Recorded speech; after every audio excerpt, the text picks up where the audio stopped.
Hai, Assalamualaikum warahmatullahi wabarakatuh. Bagaimana kabar kalian hari ini adik-adik? Semoga kita semua sehat selalu ya, dan tetap bisa beraktivitas, beribadah, dan belajar. Oke, hari ini kita akan belajar tentang magnet.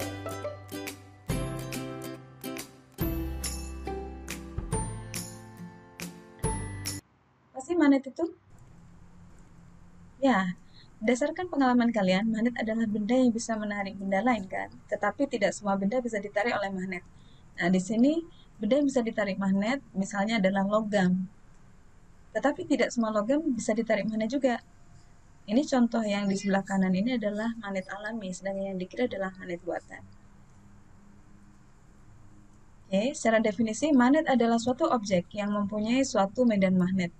Magnet juga dapat diartikan sebagai suatu benda yang memiliki gejala dan sifat yang dapat mempengaruhi bahan-bahan tertentu yang berada di sekitarnya.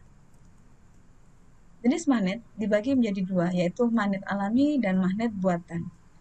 Magnet alami ini bisa kita temukan misalnya di daerah Jabal Magnet ya. Di sana meskipun jalannya naik, itu mobil bisa berjalan mundur ke belakang karena tertarik medan magnet di sekitarnya. Nah, magnet buatan sering kita jumpai dalam kehidupan sehari-hari dalam beberapa benda, misalnya dompet atau di hiasan kulkas. Oke, kita lanjutkan. Macam-macam magnet, ada yang disebut dengan magnet permanen atau magnet tetap, kemudian magnet remanen, magnet buatan, dan elektromagnet. Nah, untuk magnet yang buatan ini kita bisa melihatnya dalam beberapa bentuk magnet. Nah, di sini magnet yang kita lihat sehari-hari ada yang berbentuk silinder, ada yang berbentuk batang, ada yang berbentuk jarum, ada yang magnet U, ada yang ladam seperti kaki kuda, dan ada juga yang keping. Ada juga yang berbentuk cincin jika kepingnya berlubang. Nah, di sini diberi warna merah dan biru untuk memudahkan membedakan mana kutub utara dan mana kutub selatan. Oke, di sini ada beberapa eksperimen tentang magnet. Adik ini meletakkan magnet di bawah kertas, kemudian di atas kertas diletakkan serbuk besi. Nah, kita lihat medan magnet masih bisa menembus kertas tipis ini. Jadi berdasarkan eksperimen dilakukan adik kecil ini, sifat magnet yang pertama adalah bisa menembus benda yang tipis. Nah, kemudian magnet yang kedua, di sini kita bisa lihat magnet memiliki area ya tadi ya, medan magnet. Serbuk besi yang tersebar di sekitarnya ini banyak terkumpul pada ujung-ujung magnet. Jadi daerah yang paling kuat medan magnetnya adalah daerah ujung. Nah, begitu juga kompas. Kompas ini juga menggunakan magnet. Jadi kompas itu akan terpengaruh kerjanya jika didekatkan magnet. Maka kalau kalian menggunakan kompas, maka jauhkan dari magnet di dekat kompas ya, sehingga dia menunjukkan secara alami. Mengapa alami? Karena dia dipengaruhi oleh medan magnet bumi. Kita lihat gambar selanjutnya. Nah, ini mirip dengan sebelumnya, ini magnet batang. Kita lihat daerah yang banyak ditempeli oleh serbuk besi adalah pada bagian ujung. Artinya pada bagian ujung magnet itu banyak medan magnetnya, lebih kuat artinya ya. Kemudian ini kita lihat eksperimen yang dilakukan. Bagaimana jika kutub yang didekatkan itu berbeda? Nah, ini kita lihat anak panahnya menuju, artinya dia tertarik. Tetapi kalau sejenis dia tolak menolak. Jadi kalau kita lihat gini ya, kalau sejenis dia tolak menolak, kalau berbeda dia tarik menarik. Seperti pada penjelasan video, magnet memiliki medan magnet yaitu daerah yang masih dipengaruhi oleh medan magnet. Garis magnet keluar dari utara menuju ke selatan, seperti yang dilihat dari anak panah. Oke. Kalian nanti akan belajar bagaimana sifat magnet itu ketika kutub yang sama saling didekatkan atau kutub yang berlawanan didekatkan. Kita lihat, jika kutub yang sama didekatkan, maka di sana garis magnetnya saling berlawanan sehingga terjadi tolak-menolak. Tetapi ketika kutub magnetnya berbeda, ketika didekatkan maka terjadi tarik-menarik. Kalian lihat garis magnetnya. Oke, jadi berdasarkan eksperimen, magnet memiliki dua kutub. Kemudian magnet dapat menarik logam ferromagnetik, misalnya besi, baja, nikel, dan kobalt.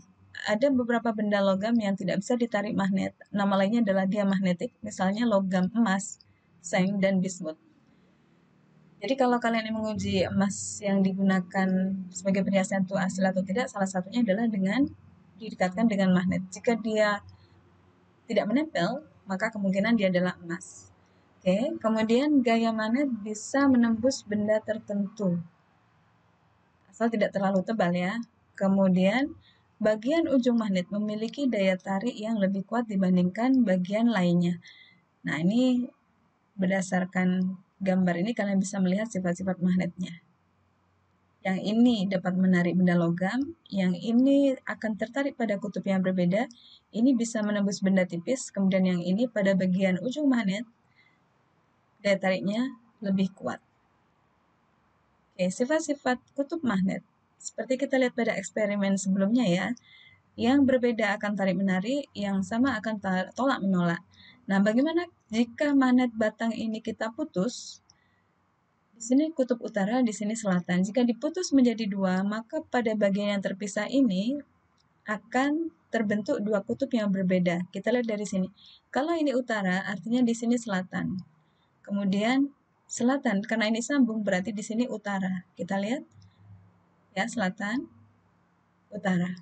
Nah, kalau ini kita putus lagi, kita pegang ujungnya, ini adalah utara, berarti pada bagian yang terputus itu menjadi selatan, kemudian di sebelahnya adalah utara, pada bagian ujungnya selatan lagi. Jadi semakin kecil juga memiliki pola yang sama. Gimana? Bisa difahami ya? Oke, kita lanjutkan. Apa sih manfaat magnet bagi kehidupan sehari-hari? Tentu saja Tuhan menciptakan sesuatu itu pasti ada maksud tujuannya. Jika kita pandai manfaatkan, pasti kita mendapatkan manfaatnya. Oke. Salah satu manfaat magnet dalam kehidupan sehari-hari adalah pada kereta api maglev. Ini kecepatan kereta api ini sangat luar biasa karena gaya geseknya tidak ada. Berbeda dengan kereta api tradisional yang di sana ada gesekan antara roda dengan rel. Nah, ini karena prinsipnya adalah tolak-menolak sehingga dia tidak menempel. Nah, kemudian untuk menarik benda-benda logam yang manfaat keduanya ya, seperti di pelabuhan tadi untuk mengangkat benda dari logam. Kemudian manfaat yang lain adalah untuk mengambil benda-benda kecil. Nah, biasanya pada peralatan elektronik itu pada ujungnya ada magnetnya sehingga memudahkan untuk mengambilnya. Alat elektronik ataupun pertukangan, ini biasanya ada magnetnya pada bagian ujung. Kemudian untuk pengeras suara. Selain itu untuk kompas, kemudian untuk dompet, kemudian pada pintu lemari es, pada catur sehingga tidak mudah terjatuh, kemudian untuk nama sehingga kainnya tidak rusak ya, kemudian ini untuk hiasan pada lemari es. Selain itu, magnet juga bisa digunakan untuk bel.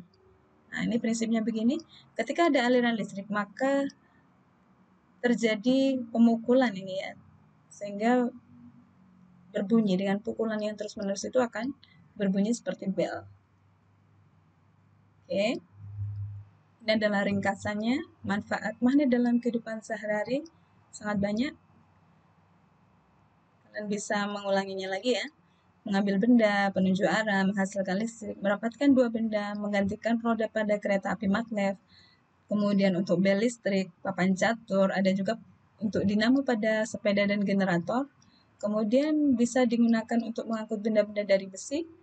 Kemudian selain itu magnet juga bisa digunakan di kedokteran yaitu untuk magnetic resonance imager.